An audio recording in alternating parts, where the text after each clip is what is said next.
Barton Simmons, I hope all is well, man. Welcome into the game in T-Town. What's going on? Appreciate you having me. All's good. Antonio Alfano getting some recognition from you guys. Talk about it. Yeah. He landed at the number one spot in our final top 247, our final class of 2019 rankings. And look, I think ultimately, at the end of the day, I mean, he just checked every box. It was just really hard to make a case to put somebody above him in our eyes. And I mean, that was probably influenced in part by watching him dominate practice all week at the All-American Bowl, where, he really showed a diverse skill set. He showed some suddenness, some twitch, some intensity in terms of his ability to impact the run game. He's really good as a pass rusher as well. He's 6'4.5" pounds. He's got 34-inch arms. He runs a 4.8 40, 37-inch vertical. Had 10 sacks and 27 tackles for loss last year. I mean, it's just literally, if you find me a box he doesn't check in terms of on the field play, and that's kind of what it boiled down to for us. The premier position, a guy that checks every box, and a guy that we think is going to be a real impact player very quickly at Alabama.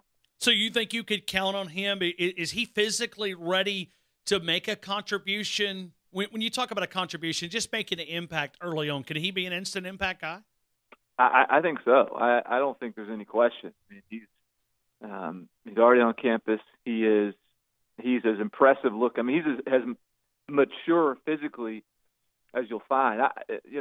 As we got towards the end of the process and we sort of started talking about his profile, to me, he's very Bosa-esque in terms of a guy. I mean, Nick Bosa, when he was in high school, played nose guard. He was an interior defensive lineman. Antonio Alfano has that same sort of ability to line up at defensive tackle if you need him to. He can be an edge rusher. He's athletic enough to be a stand-up outside linebacker at 285 pounds right now, if you wanted him to, probably. He's just that versatile, and he is that mature physically. He is that ready from a physical standpoint. We'll see if the other end of it, if he's ready on that end and just sort of mentally and picking up the system and all those sort of things. But I think just from a pure athleticism and physical preparedness standpoint, he's about as good as there is in this class. We're talking to Barton Simmons right now from 247 Sports, BamaOnline.com, as he breaks it down with us. We're going to work to some of these assistant coaches. Let me stick with on the line of scrimmage. Evan Neal, what's the biggest question you have about him? I'm sure it's probably about weight, maybe keeping that down. Mm-hmm. But can he keep that weight down? Can he be a guy that could be also one of those impact guys that we've seen on that offensive line for Nick Saban in the past? Yeah, I mean, I think that is the question with Evan Neal. We've seen him up to like 390 pounds, and he's not as good of a player when he's that big. I mean, not surprisingly. I mean, when he's down to, sounds crazy to say it, but when he's down all the way to 360, he's pretty good. And he's probably even better if he gets down to 345. And so I think with him, whether his preparedness is going to be just based on how quickly he can get to a weight that's optimal for him. When he's shown, I think he's shown the ability to cut weight. I just think he gains it really easily. And it's not as if this is a kind of a sloppy kid. He's just so big. I mean, the Orlando Brown is the comparison. The kid that was the multi-year starter at Oklahoma and went in the third round of the NFL draft. That's, I think, what Evan Neal can be. And I actually think that Evan is even a more sudden athlete than Orlando Brown was. And so I think he'll benefit even more if he's able to get down, because I think we've seen some kind of suddenness and twitch to his game at offensive tackle. And I think that'll continue to come out and be highlighted even more as he gets his weight under control. So, he'll walk in the door and he won't look fat at 380 pounds. But again, I just think he's going to be even better when he gets down to 345. Barton, when you look at some of these new assistant coaches that Nick Saban has added, Charles Kelly, Sal Sunseri, Kyle Flood from the NFL, Charles Huff that we know from Mississippi State, and others, do you see a lot of elite recruiters that Nick Saban has been able to bring to Tuscaloosa as position coaches? Well, I mean, I think Charles Huff is an elite recruiter. Sal Sunseri is a proven elite recruiter over a long period of time. And so those are certainly two. I think generally speaking, it feels like this year's hiring cycle is a little bit more of a balance of recruiters and sort of experience. And I think that, that feels like that's important for Nick Saban to have some guys that he can sort of trust aren't looking for the next job for the next year, and they're going to come in and know his system and be able to coach it to a high level. And I think he's found a pretty good balance in that regard this cycle. There's still, I think Charles Huff is going to be head coach someday. So, you may get him for 2 years, you may get him for 3, maybe he gets a head coach's job next year. I don't know. You may get him for 4. You just never know with these things. But I mean, when you're Alabama, you kind of get the first pick around the country, but typically with the guys you're getting are guys that have aspirations for more than a position coach, because those typically are the guys that are the best in the country. And so it's a delicate balance that he's got to strike. And I think that it feels like this is a staff as it comes together where he's found a pretty good balance in that regard. How about Holloman Wiggins? So what do you know about him?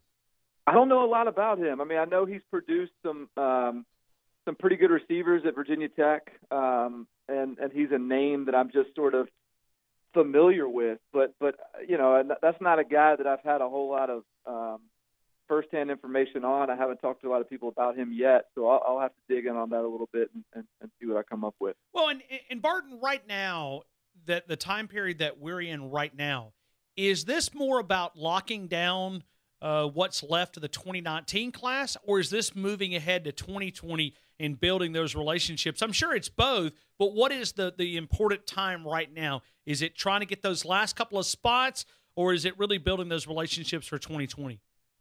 Well, yeah, it is both, and I think it's really less building the relationships for 2020 as much as it is for identifying the talent for 2020. It's really an evaluation period for the 2020 class. It's going to high school programs, leaning on the relationships that you've got with high school coaches, looking under some rocks and sort of getting a jump start.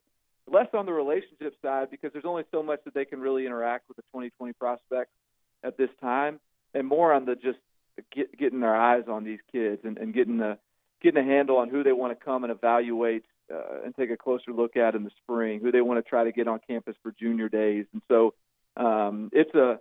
with the early signing period and with 80% of the FBS population of recruits signing in that early signing period, there's less busy work to be done in terms of maintaining and finishing that 2019 class. And though, consequently, the focus turns to identifying and establishing who the targets are for 2020. So I think that's probably the most important part of this cycle, in addition to just getting those last few commits. And so to that end, it's not really about having conversations, getting on the phone with kids, and it's more about, all right, let's get our board sorted out in a good spot as we move forward in February of 2020.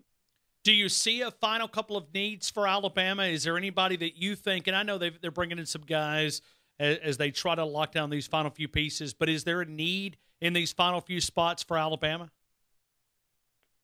Well, I mean, they've got the number one class, and it's always hard when you talk about Alabama. They got the number one class in the country, and they typically have the number one class in the country. So I think if I'm looking at this Alabama class, I think the thing that probably is most important to me is less about kind of what you're trying to dig up and more about keeping what you have in the fold. They need to make sure Chris Bogle's a part of this class. I think he's got a chance to be a really special pass rusher. I think they need to make sure Byron Young is a part of this class too. I mean, those are two guys that were commits but didn't sign in the early signing period, and are getting plenty of interest and attention. And I just think when you're even a place like Alabama that really has the pick of the litter, when you have talented elite defensive linemen, elite pass rushers, those are guys you can't really miss on. You can't afford to let slip through your fingers. So I think as much as anything, Alabama's focus needs to be just making sure they get those guys in the fold. We're talking to Barton Simmons, 247 Sports, CBS Sports national college football writer.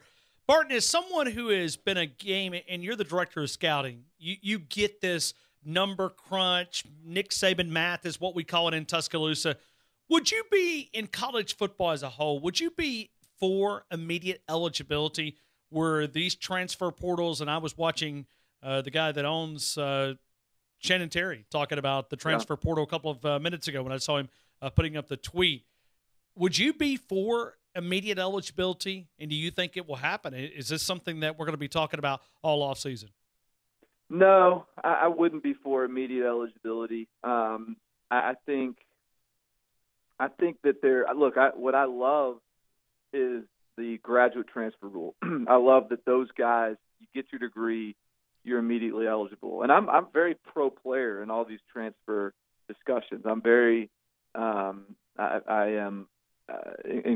don't discourage transfers. I don't look down on transfers. I think every person's situation is different, and you've got to take advantage of your window of opportunity to play. But I also think forcing kids to sit out a year gives a little more weight to that decision. It makes it much less impulsive. It makes it much less just sort of taking the easy route. And so if there's a consequence, if there's an incentive to stay, then I think it's important to keep that in place. Now, I'm also not opposed to, perhaps investigating coaching changes and significant. I don't know where we draw the line with that. Coordinator changes could potentially fall under that umbrella as well.